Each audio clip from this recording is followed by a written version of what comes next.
প্রিয় দশম শ্রেণীর শিক্ষার্থী বন্ধুরা, তোমরা যারা 2025 সালে মাধ্যমিক ফাইনাল পরীক্ষা দেবে, তোমাদের জন্য আজকের এই ভৌত বিজ্ঞানের চলতরিৎ থেকে যে প্রশ্নগুলো মোস্ট ইম্পর্টেন্ট রয়েছে সেই প্রশ্নগুলো তোমাদের সামনে আমরা আজকে আলোচনা করব।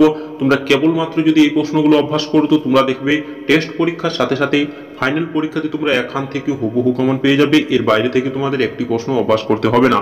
এবং তোমরা জানো যে 2025 সালে তোমাদের জীবনের সবচেয়ে বড় পরীক্ষা দেবে এবং এই পরীক্ষাটি তোমাদের জীবন নির্ধারণ করে যে তোমরা কোন পথে এগোবে। তাই 100% কমন পাওয়ার জন্য সাকসেস কি 100% A to Z YouTube channel subscribe করে নাও, যাতে পরবর্তীকালে ভিডিওর নোটিফিকেশন সবার প্রথমে পেয়ে যাও।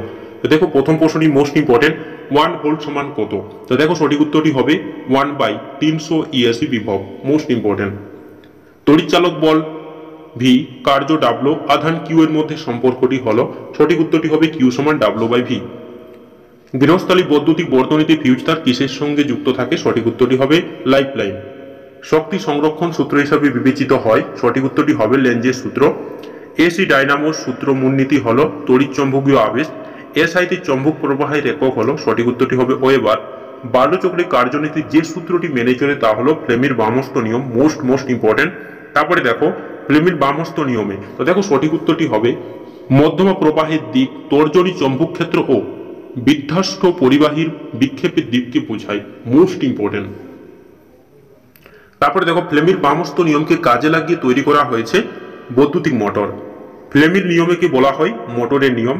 রোধের এসআই একক কি? ওহম। বৈদ্যুতিক বাতির ফিলামেন্ট তৈরি করা হয় টাংস্টেন দিয়ে। Most important.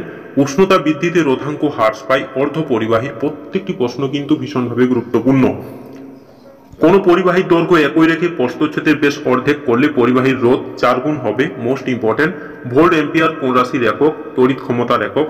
রোধাঙ্কের সিজিএস একক এবং এসআই একক কি? তো দেখো রোধাঙ্কের সিজিএস একক হলো ওহম সেন্টিমিটার এবং এসআই একক হলো ওহম মিটার।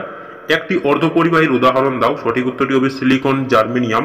ফিউজ তারকে মূল বর্তনীর সঙ্গে কোন সমবায়ে যুক্ত করা হয়? সঠিক উত্তরটি হবে শ্রেণী সমবায়ে। আধানের এসআই একক কি? কুলম্ব। ফিউজ তারের উপাদান হলো পিভিএসএন। Most important. বাড়িতে বাল্ব, পাখা প্রভৃতি যোগ করা উচিত। সঠিক উত্তরটি হবে সমান্তরাল সমবায়ে। বোর্ড দ্বারা কোন ভৌত রাশির পরিমাপ করা হয়? সঠিক উত্তরটি হবে তড়িৎ শক্তি। যান্ত্রিক শক্তি তড়িৎ শক্তিতে রূপান্তরিত হয় ডাইনামোতে। Most important. আন্তর্জাতিক মতে নিউট্রাল তারের বর্ণ কি? নীল। এটিও কিন্তু ভীষণভাবে গুরুত্বপূর্ণ প্রশ্ন। তারপরে দেখো কিলোওয়াট ঘন্টা দ্বারা যে ভৌত রাশির পরিমাপ করা যায় তা হলো, তো দেখো সঠিক উত্তরটি হবে তড়িৎ শক্তি। প্রদত্ত রাশিগুলির মধ্যে ভোল্ট কোনটি? সঠিক উত্তরটি হবে অ্যাম্পিয়ার ওহম। বৈদ্যুতিক বর্তনীতে ফিউজ তার নিচের কোনটির সঙ্গে যুক্ত থাকে? তো লাইফ লাইনের সঙ্গে যুক্ত থাকে। Most important. শ্রেণী সমবায়ে যুক্ত দুটি রোধের অনুপাত 3:4 হলে রোধ দুটির ক্ষমতার অনুপাত হবে। সঠিক উত্তরটি হবে 4:3 হয়ে যাবে। তারপরে দেখো নিম্নলিখিত রোধগুলির মধ্যে সমবিভব পার্থক্য কোনটির মধ্যে দিয়ে সর্বনিম্ন প্রবাহ হবে? সঠিক উত্তরটি হবে 25 ওহম। ঋজু পরিবাহীতে আবিষ্ট প্রবাহ মাত্রার অভিমুখ জানা যায়। সঠিক উত্তরটি হবে লেঞ্জের সূত্র থেকে। Most important. একটি বাল্ব 220 ভোল্ট ও 100 ওয়াট হলে বাল্বটির রোধ কত হবে? সঠিক উত্তরটি হবে 484 ওহম। Most important. 1 ভোল্ট হলো, তো দেখো সঠিক উত্তরটি হবে 1000 কিলোওয়াট ঘন্টা। যদি তড়িৎ প্রবাহ ও চৌম্বক ক্ষেত্রের অভিমুখ একই সঙ্গে উল্টে দেওয়া হয় তবে চক্রে, তো দেখো সঠিক উত্তরটি হবে ঘূর্ণায়ন অভিমুখ একই থাকবে। ফিউজ তারের বৈশিষ্ট্য হলো, সঠিক উত্তরটি হবে উচ্চ রোধ ও নিম্ন গলনাঙ্ক। ফিল্মের বামস্ত নিয়মে চৌম্বক ক্ষেত্র ও তড়িৎ ক্ষেত্রের মধ্যবর্তী কোণ কত? সঠিক উত্তরটি হবে 90 ডিগ্রি। তড়িৎচালক বল ইএমএফ এর এসআই একক হলো, তো দেখো সঠিক উত্তরটি হবে ভোল্ট।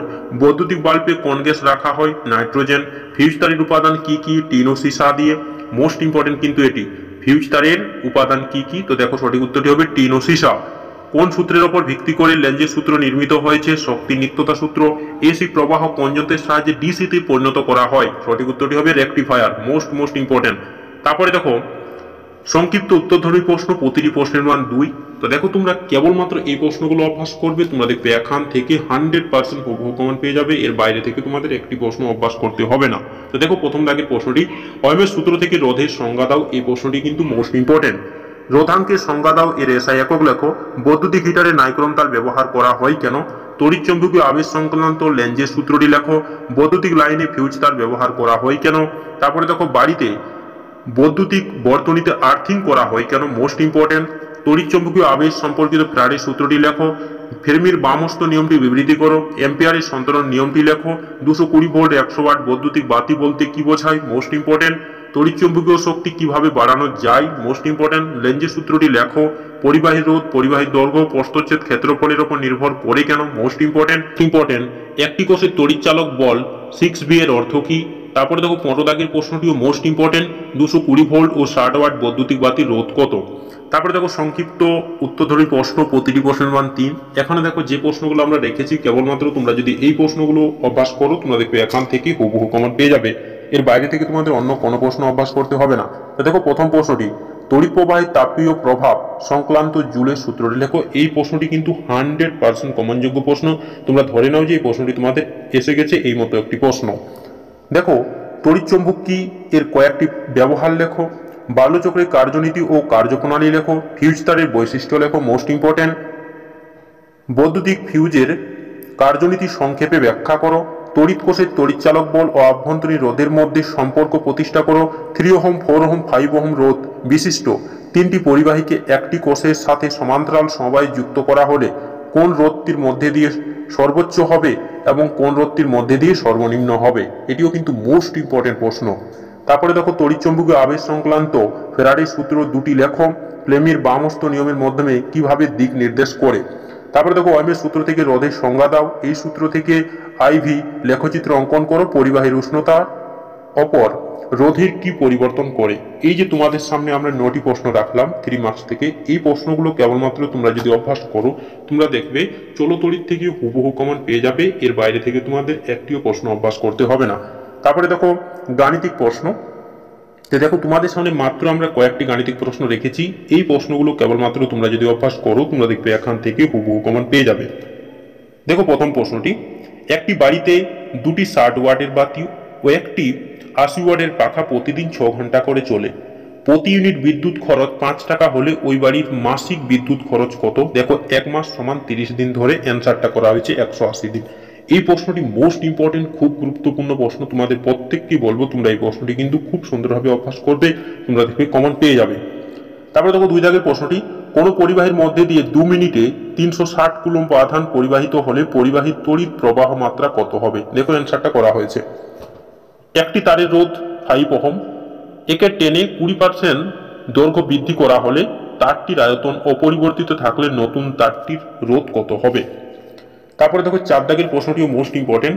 220 ভোল্ট ও 60 ওয়াট, 110 ভোল্ট ও 60 ওয়াট বৈদ্যুতিক বাতি দুটির রোধের অনুপাত কত? Most important. 4টি বাল্ব 60 ওয়াট ও 120 ভোল্ট প্রতিদিন 10 ঘন্টা করে জ্বালানো হয়।